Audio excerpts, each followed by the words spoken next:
This is the Investor Connect podcast program. I'm Hall T. Martin. I'm the host of this show in which we interview angel investors, venture capital, family offices, private equity, and many other investors for early stage and growth companies. I hope you enjoy this episode.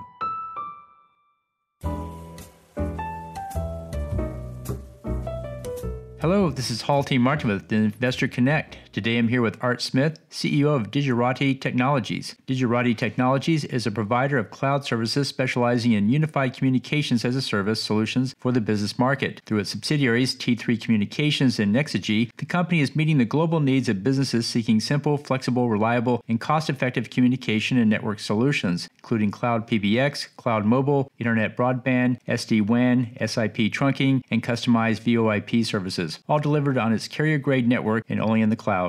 Art, thank you for joining us. Thank you, Hall. How are you? I'm doing good. Glad you could be here today. And so let's kick off with, what was your background before joining Digerati? What did you do before this? Well, I've actually been in this industry, in the telecom industry, for quite a long time, almost 28 years. And I like to think of myself as a telecom veteran that has moved into the cloud with this new technology that's now available for providers like us. So I've been doing it quite a long time. I originally started selling satellite networks, international satellite networks between the U.S. and Mexico to Fortune 500 companies back in the day. And that evolved into a VoIP business model, and then it led to what we're doing today. Oh, great. And so what's your advice for people investing in this space? What do you tell them to do before they write that check? Well, look, I would say absolutely invest in our space. It's a growing market, and there's a lot of opportunity. I think we'll go into some of that. In our case, we've grown the company from an annual revenue run rate of about 200,000 back in fiscal year 2017, 2018, and we're currently approaching 15 million in annualized revenue at a run rate. So, we've been able to grow in the industry, in our sector. We've also grown through not only organically, but through acquisitions. We've completed 4 acquisitions in the last 2.5, 3 years, have integrated successfully and executed successfully. But I would tell the investors, do your homework, right? It is a space with a lot of providers, a lot of national providers out there that have done really well, like Ring Central, 8x8, Vonage Business. But do your homework. Find companies that are undervalued, like Digerati, that are taking advantage of the market opportunity out there. And I think we may go into some of that here shortly. Great. Well, so the industry is moving forward, but how do you see it evolving from here? Well, look, there's a lot of things that are going on in our industry, in our sector, that I think are key to note. First of all, fundamentally, the business market, right? Again, we target the small to medium-sized business. I think you mentioned that in the intro. And a lot of those businesses that have not migrated to a cloud-based communication system, right? And that's where we come in. So we're talking about 50% of that SMB market, which is, a lot of businesses out there that are ripe for moving to the cloud, right? Which is where we come in. So, I think you should note that and how the industry is evolving and how it's going from the, legacy telecom world of the past to the cloud-based next generation network of the future, right? On top of that, what we're seeing is kind of a third wave, in a sense. First wave was going from legacy infrastructure to VoIP. Everybody's heard that term now, voice over internet. And then from VoIP, it went to cloud communications, right? Where you introduced applications in the cloud to the business client. And then we're going into a third wave where you're seeing more of a team-centric approach to providing services in the cloud if you're a communication provider like us. And what that means is it also becomes more of a cloud call center application, right? It goes well beyond just calling somebody and going from point A to point B, right? It involves engaging with your customers, right? So we want to help our business clients engage with their customers, and it goes beyond a phone call these days, right? It could be communication via Facebook, Twitter, WhatsApp. So it's not just a phone call anymore. So it's evolving rapidly, going in that direction. The good news is, as far as Digerati and our operating subsidiaries, which by the way are T3 Communications and NYSE Inc., we're ready. Yeah, we've introduced some products and services that allow us to head in that direction. So I think we're prepared for this third wave as it comes on. And so what do you think the growth rate of the sector is going to be with that third wave?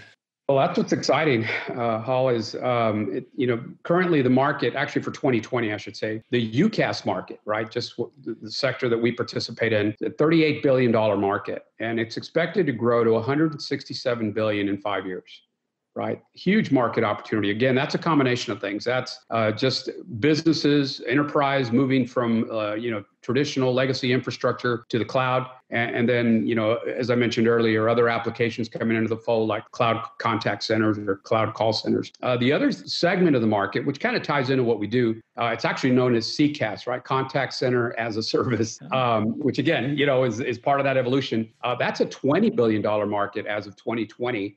And it's expected to grow to $72 billion during that same period over 5 years. So, if you add the two, that's a significant market opportunity for service providers like us. Well, great. And so how many companies are engaged in this market segment? Well, there's a lot of them, right? So I mentioned a few earlier that are the national players, national providers, Vonage Business, RingCentral, 8x8, to name a few. And then you've got the incumbents that play in our space, right? AT&T, Verizon, everybody knows those companies. I think what it's important to note is, even though it is a competitive market, is that a lot of these larger operators, especially, the nationals and the incumbents, have decided to move up market, right, to serve that enterprise, Fortune 500, Fortune 1000 type of customer. And the SMB is, been left behind to a large extent, and that's where we come in. One of the reasons we got into this business is because of the pain points that small to medium-sized businesses were experiencing, right? And they were really underserved. And we have identified, going back to your question, there's a lot of local, regional operators that do what we do, and that they've done a really good job at serving their local customer base in a particular market, whether it's Central Texas or Southwest Florida. And part of our strategy, and on top of just growing organically, is to grow through acquisition of those companies.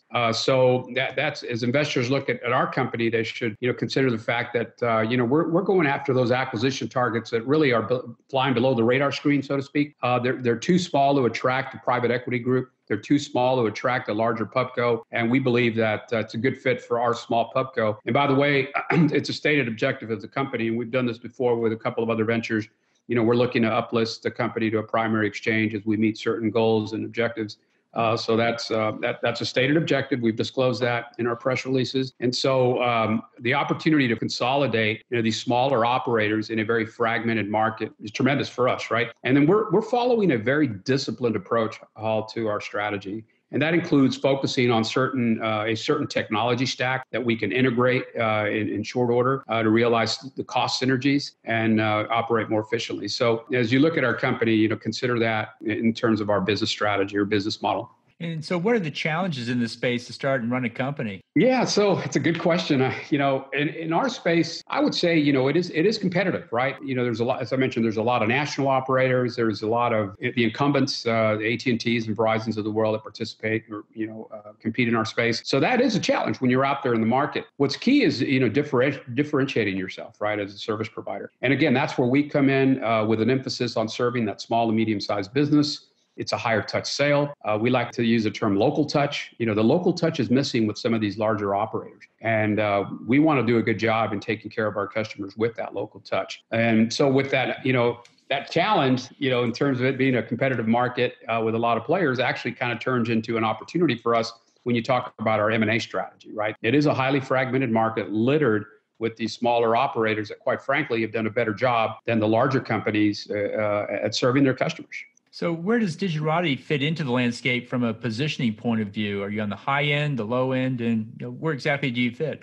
You mean in terms of the market we serve? Yes. Yeah, I would say, our average customer I say our average customer. Our customer, our market is the small and medium-sized business. It could be anywhere from 10 to 1,000 employees, right? A business with 10 to 1,000 employees. Our sweet spot, though, is usually somewhere between 50 and 100 employees. Right. And, these are businesses that don't have an army of IT people to go help them, move into the cloud with their communication system, right, or their contact center. So that's where we come in, right? So we're going to continue to focus on that. As I mentioned previously, the larger operators are really focused on the high ticket customer, right? The Fortune 500, Fortune 1000 type client. And, we're going to stay focused on that small to medium sized business. And you won't see us deviate from that. And again, if you look at our M&A strategy and the landscape there with a very fragmented market, we're focused on acquiring those operators at a local or regional level that are doing somewhere between 2 million and 10 million in annual revenue.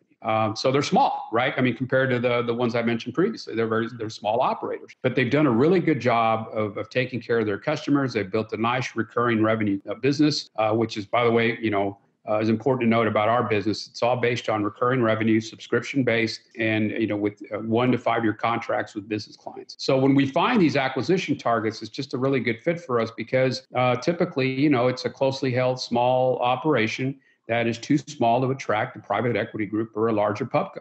And that's where we come in. So we think we're on the right path.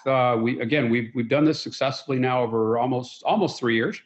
We've made 4 acquisitions, established a really good position in the marketplace in Florida and in Texas. And there is plenty of opportunity to grow because there's a lot of targets out there that I think would be interested in talking to us. And that's part of our strategy. That's great. Well, in the last minutes that we have here, what else should we cover that we haven't? Well, as you know, we're a publicly traded company. Currently, we're on the OTC, over-the-counter exchange, and our symbol is DTGI. If you look at the company compared to other companies of our size that are on a similar exchange or even on NASDAQ, you'll see that we're really undervalued compared to our peers, right? I can give a couple of examples. One is Crescendo, CXDO, which is a NASDAQ company that's done really well. I think their market cap today is probably in the $110 to $120 million range. Our market cap by comparison is under 20 million. I think we're right at 16 or 17 million today. So we're definitely undervalued. And I think you should, as I mentioned earlier, investors should do their homework. They should look at the management team, right? We've got a really good track record. We've listed companies before on primary stock exchanges. We did this before with a predecessor to Digerati, ATSI Communications. We listed that company on the Amex. We reached about a $500 million market cap. We started a company by the name of GlobalSCAPE from scratch, spun it off to our shareholders, took that company public. That entity ended up listing on the NYSE for many years, reached a peak market cap of about 280 million. So, the management team here at Digerati has done this before, and we're looking forward to building this company and doing the same thing. Well, great. Well, how best for listeners to get back in touch with you? Well, I think use our email, ir@digerati-inc.com. Great. I'll put that in the show notes and want to thank you for joining us today. Oh, thank you. Appreciate the opportunity. Investor Connect helps investors interested in startup funding. In this podcast series, experienced investors share their experience and advice. You can learn more at investorconnect.org.